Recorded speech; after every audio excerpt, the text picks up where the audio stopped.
Hello viewers, இன்னைக்கு நம்ம பார்க்க போறது ஒன் பீஸ் எபிசோட் 462 பார்ட் 1.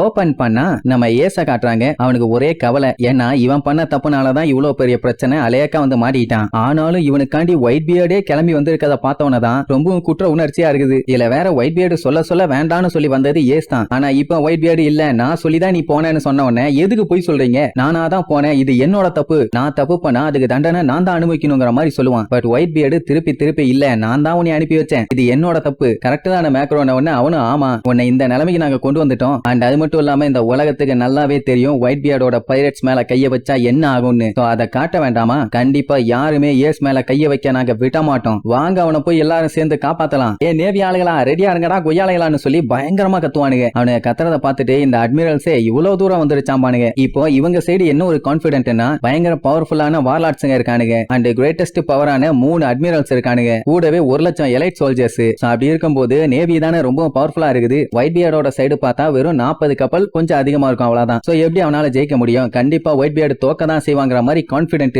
டோஃப்ளமிங்கோ எல்லாம் அந்த சண்டைக்காண்டி ஆர்வமா காத்துட்டு இருப்பான். சும்மா இருக்க வேண்டியதானே. அந்த மிகாக்க பார்த்து என்ன எப்பவும் போல ஒரு வாரமா நின்னு டைம் பாஸ் பண்ண வந்தியா, பண்ணுப்பா. போவாக்கு காண்டாவும், என்ன எல்லா ஆம்பளைகளுமே ரவுடிகளா இருக்கானுங்க. ஆனா அவளுக்கு தெரிஞ்சு லூஃபி மட்டும் அந்த மாதிரி இல்லையாமா. இப்ப அவனுக்கு என்ன ஆச்சோன்னு மனசுக்குள்ள ஒரே கவலை. எப்படியாச்சும் அவன் திரும்பி வரணும்னு சொல்லி மனசுக்குள்ள ப்ரே பண்ணிட்டு இருப்பா. அப்ப அந்த டைம் கீழே பார்த்தா தண்ணியோட லெவல் அப்படியே குறைஞ்சுகிட்டே போகும். நேவி ஆளுகளுக்கு எல்லாம் அள்ளு விடும். அட அவனுக்கு அள்ளு விட்டா கூட பரவாயில்ல, அந்த தண்ணி ஃப்ளோ பின்னாடி போனதுனால இங்க நம்ம பழுகு வந்துட்டு இருக்காங்கல்ல, அதான் லூஃபி, அவங்களோட கப்பலும் எவ்வளவு தூரம் முன்னாடி வந்துச்சா அவ்வளவு தூரம் பின்னாடி பிச்சுக்கிட்டு போயிட்டு இருக்குது. சொல்ல போனா கப்பல்ல இருக்க எவனாலையும் நிக்க கூட முடியாம அடிக்கிற காத்துக்கு பிச்சுக்கிட்டு பறந்து போவானுங்க. 2 நிமிஷத்துக்கு முன்னாடி தான்டா நல்லா இருந்துச்சு, ஏன்டா திடீர்னு இப்படி போகுதுன்னு யாருக்கும் ஒண்ணும் புரியல. அலி நம்ம பகியோட தான் செம காமெடி. அவனை நல்லா பாருங்க, ஒரு சைடு அவன் கையை வச்சு இப்படி புடிச்சிட்டு இருக்கானா, இன்னொரு சைடு அவன் கால் அந்த பக்கம் புடிச்சிட்டு இருக்கு பாருங்க. எப்படி காத்து பலமா அடிச்சு எல்லாம் பின்னாடி மூவ் ஆயிட்டு இருந்தவனே லூஃபி எல்லாம் என்ன பண்றதுன்னு தெரியாம முழிப்பான். ஆனா ஜிம்பைக்கு நல்லா தெரிஞ்சு போச்சு இந்த பவர் ஒயிட் பியர்டோடதுன்னு. அப்படி அவ்வளவு நேரமா போர்ஸா தண்ணியும் காத்து வந்துட்டு இருந்தது சடனா ஸ்டாப் ஆயிரும். என்னடா ஆச்சு,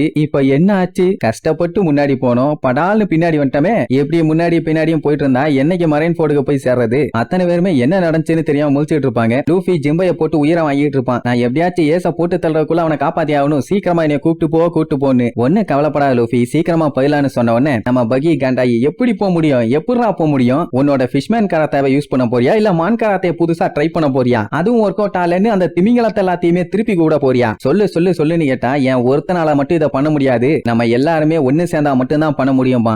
பகி எது நம்ம பண்ணுமா நம்மளா பண்ணணும், சரி ஓகே பண்ணிட்டா போச்சு, நான் போய் தூங்குறேன், என்ன பண்ணுமா பண்ணி தொலைங்கன்னு சொல்லிட்டு படுத்து தூங்க ஆரம்பிச்சிருவான். உடனே அங்க இருந்த பிரிசனர்ஸ் எல்லாம் நேரா பகிய ரவுண்ட் கட்டி, தலைவா நம்ம இப்படி தூங்கிட்டோம்னா நம்ம கனவு ஆசை எல்லாம் எப்படி நிறைவேறது, கேப்டன் பகி கிங் ஆஃப் த பைரட்டா மாற வேண்டாமா, சொல்லுங்கன்னு உசுப்பேத்துவானுங்களா. டைம் கரெக்டா இருந்தா எல்லாமே கரெக்டா நடக்கும். அதனால திடீர்னு ஒரு அதிசயம் நடக்கும். அதனால நான் இப்ப டைமிங் காண்டி வெயிட் பண்ணிட்டு இருக்கேன், உடனே எப்படி பண்றதுங்கிற மாதிரி சொல்லுவானா. உடனே சுத்தி இருக்கவங்க எல்லாம், என்ன பாஸ் இந்த டைம் அப்ப நீங்க கிவ் அப் பண்றீங்களா, உங்களை எவ்வளவு நம்பணும், இப்படி ஏமாத்திட்டீங்களா பானுங்க. ஆனாலும் அந்த 3 பேர்த்துல ஒரு மூதேவி உசுப்பேத்தி விடுவான். டேய் அதை விடுங்கடா, நம்ம பாஸோட கான்பிடென்ட்டா பாருங்க எந்த அளவுக்கு கேஷுவலா இருக்காருன்னு. கண்டிப்பா அவர் ஆவாரு, அதுக்கு தான் ஏதோ பிளான் பண்ணிட்டு இருக்காரு.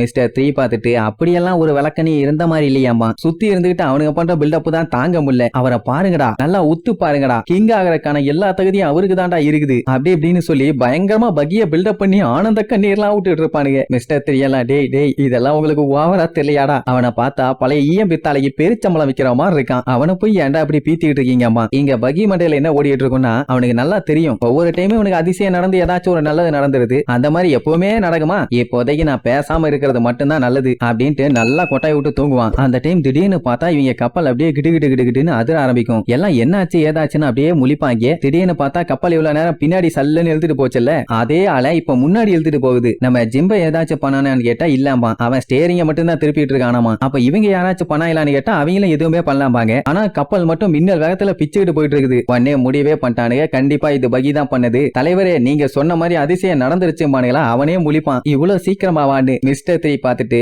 ஏன்டா சும்மா இருக்கவனை சொரிஞ்சு விட்டு பில்டப் பண்ணி விடுறீங்க, பேசாம எல்லாரும் எலிமருந்து அட்ட டைம்ல வாங்கி குடிச்சிட்டு அங்கேயே படுத்துருங்கடா, அதுதான்டா இந்த நாட்டுக்கு செய்யற நன்மை. அதே நேரம் லூஃபி லூஃபிக்கு இங்க சந்தோஷம் தாங்க முடியல. அவனுக்கு இப்போதைக்கு என்ன நடக்குது ஏது நடக்குதுன்னா அதை பத்தி கவலையே இல்ல. முன்னேறி போயிட்டு இருக்காங்கல்ல, சோ சீக்கிரமா போய் எப்படியாச்சும் ஏச காப்பாத்தியே தீருவேன். காய்ஸ் நம்ம தட்டி பிரிக்கணும்னு சொல்லிட்டு சும்மா சல்லுன்னு போவாங்க. பகி முன்னாடி போய் நின்னுட்டு ரைட்டு நான் கிங் ஆஃப் த பைரட் மாற நேரம் வந்துருச்சுன்னு சொல்லிட்டு பில்டப் பண்ணிட்டே போவான். எப்படியும் சந்தோஷமா வேகமா போயிட்டு இருக்கும் போது திடீர்னு பின்னாடி இருந்து ஒரு பெரிய நிழல் ஒண்ணு வந்து மறைக்கும். அதை பார்த்துட்டு ஐயோ நம்ம தொக்கா மாட்டிட்டோம்னு அம்புட்டு பேரும் பதறுவானுங்க. சோ இப்போ இங்க நம்ம ஆளுங்க ஏதோ ஒரு பிரச்சனையில மாட்டிட்டாங்க. அப்படியே கட் பண்ணி மரைன் போட காட்டுறாங்க. ஒயிட் பியர்டோட ஆளுங்க எல்லாம் எப்பண்டா சண்டே ஸ்டார்ட் பண்ணலாம்னு சொல்லி வெயிட்டிங்ல இருக்கானுங்க. அட்மிரல்ஸ் தான் எவ்வளவு பெரிய பஞ்சாயத்து வந்தாலும் கேஷுவலா இருப்பானுங்களே, சோ அதே மாதிரி உட்கார்ந்துட்டு இருப்பானுங்க. ஒயிட் பியர்டு அவனோட கத்தியை வச்சுக்கிட்டு நின்னவன் அசைற மாதிரி இல்ல, அங்கேயே தான் நிப்பான். எல்லார் மூஞ்சிலையுமே பதட்டம். இப்ப எல்லாருமே இப்படி சைலண்டா இருக்காங்கன்னா ஒயிட் பியர்டோட கமாண்டுக்காண்டி தான் வெயிட்டிங். என்ன பண்ண போறானோ ஏது பண்ண போறானோன்னு தெரியல. ஆனா பெருசா ஒரு பஞ்சாயத்து பண்ண போறான்னு மட்டும் நல்லா புரியுது. அப்ப அந்த டைம் கடல் தண்ணி கம்மியாயிட்டு இருந்துச்சுல, இப்ப அப்படியே கொஞ்சம் கொஞ்சமா ரைஸ் ஆகிட்டே போகும். என்ன நடக்குதுன்னு அப்படியே பாத்துட்டு இருக்கும்போது அப்படியே அந்த இடமே கண்ணா பின்னான்னு காட்டுத்தனமா அதிரும். ஏன் அப்படி அதிருதுன்னு எல்லாம் பார்த்துட்டு மிரண்டுருவானுங்க. ஐயோ வருது வருது நம்மள நோக்கிதான் வருதுன்னு. என்ன அப்படி வருதுன்னு பார்த்தா சுனாமி.